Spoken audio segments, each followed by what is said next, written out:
Are we killing ourselves with plastic? Welcome to Mark and Pete. Here's a thought. A few throwaway lines.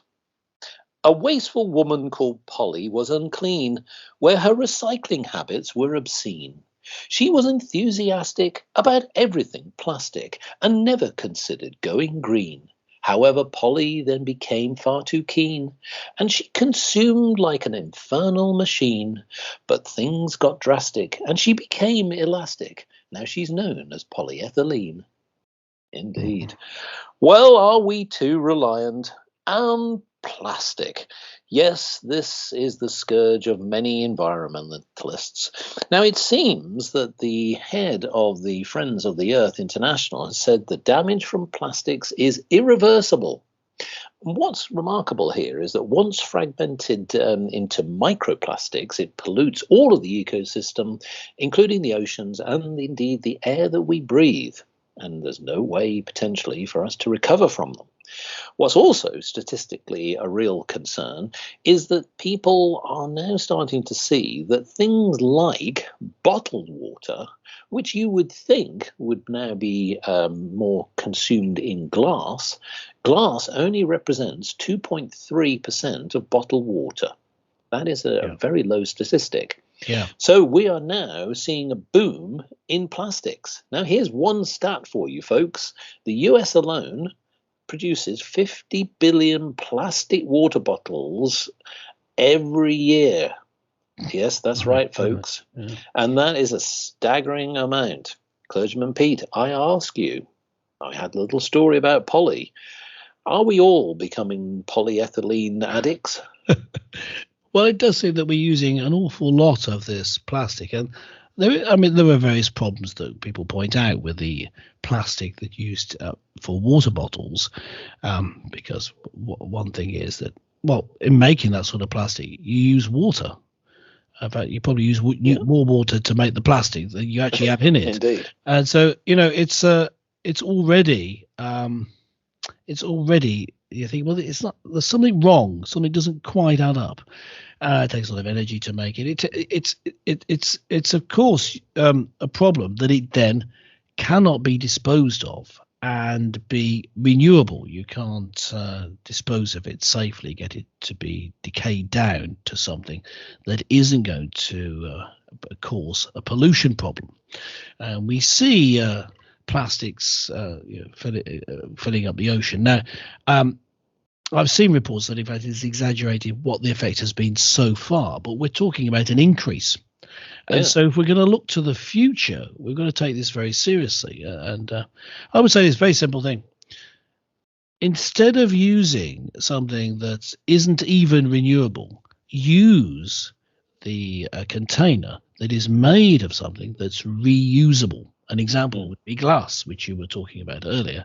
Glass bottles, you simply wash them, or if you then want to reuse them in maybe a bottle of a different shape or whatever, you just melt it down and remake it into a glass bottle. So what you have there is something that's reusable, and reusable is better than renewable because it doesn't take so much energy to make something new out of it. So I think that we've gone down the easy route. It's easy to mass produce this and not thought about the impact on the environment, despite the fact that the green lobby seems to be the most powerful lobby that we have. How has this happened? I don't know. Well, indeed. Now, I'm going to offer one suggestion here, which is, yes, folks, another stat. Now, from a commercial perspective, we all can see the benefits of being much more green, recycling. Many organizations have tried to do this, not just with bottled water, but, in areas like coffee, you can have a discount if you go to the counter, you take your own cup, receptacle, and that will give you the chance to recycle. So you're effectively not wasting products and using plastics in a way that is just going to get into landfill or sadly into our ecosystem. But here's the thing. We are driven by consumerism. And what's interesting is that the global bottled water sector has seen a boom with revenues staggeringly of $324.4 billion. That's 266 billion pounds at a reasonable exchange rate in the last year alone. So what it means is that we're sort of being a bit lazy still. Despite all, as you say, all the protests, the lobbying, the groups, the governments, even businesses, it just seems that as consumers, we haven't changed our habits.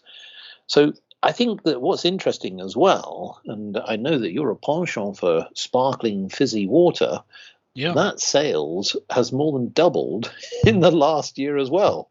Yeah. So I think that what it is that as a consumer, we seem to be not really listening to what we've been told by environmentalists or governments. Now, what does it take then for us to change? Is there something maybe that the manufacturers have to help work with governments to find innovation, where they look at products, they look at the materials that they use? And this is definitely happening. We know this.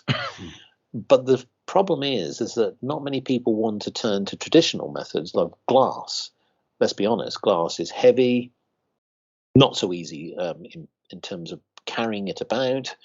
But ironically, we used to do that in the dim and distant past. But for some reason, we just like the throwaway society. And I think economics drive it.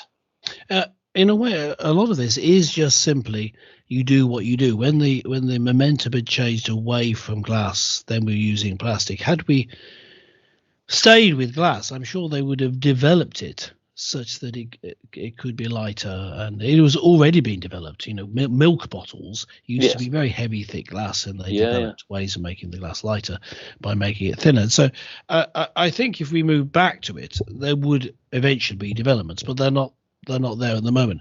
So what is the answer? Well, the answer would be to put more of an emphasis on this. I said earlier that the green lobby is very powerful, but I think the reason that it's not being effective in this area is it's concentrating so much on things like net zero and the supposed effect of greenhouse gases on global warming.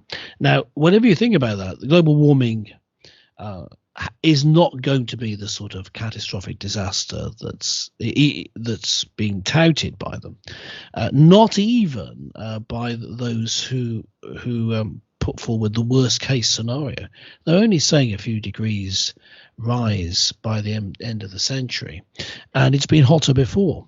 It would be good for the planet. So rather than simply, let's just simply prepare to live in a warmer climate planet and get on with our lives, we've got all this running about trying to cope with it, trying to stop it, believing that the world's going to come to an end. And then with that big story taking center stage, it seems almost impossible to get people to take seriously. And make sure you don't throw too much plastic in the ocean. It just seems such a small thing in comparison. And I think that's the problem. The focus should be the other way around. Well, there's also this is the important one. Well, the other thing is that I know that standards do vary, but I will say that the infrastructure that we see in all countries through our own systems of water providers has improved.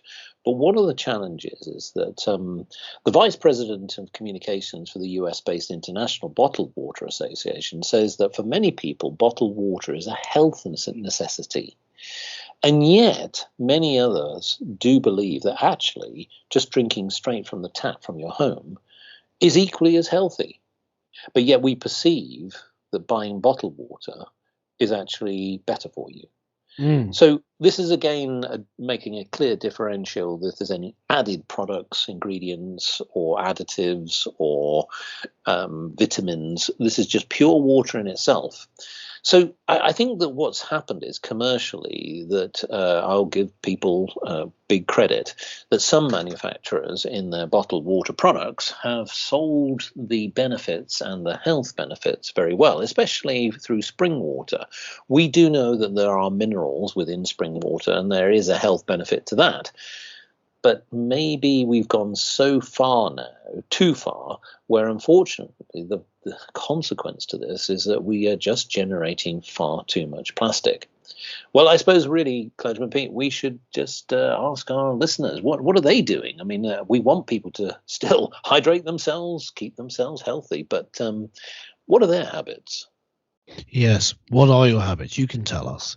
Yeah, let us know in the comments below. You simply, to get to this episode, to be able to comment, you just simply go to markandpete.com. Make sure you're subscribed, and you can leave a comment below on this and then on any episode. So that's it for this week. Make sure you leave a comment and make sure you're subscribed. And Mark and I will see you in the next one.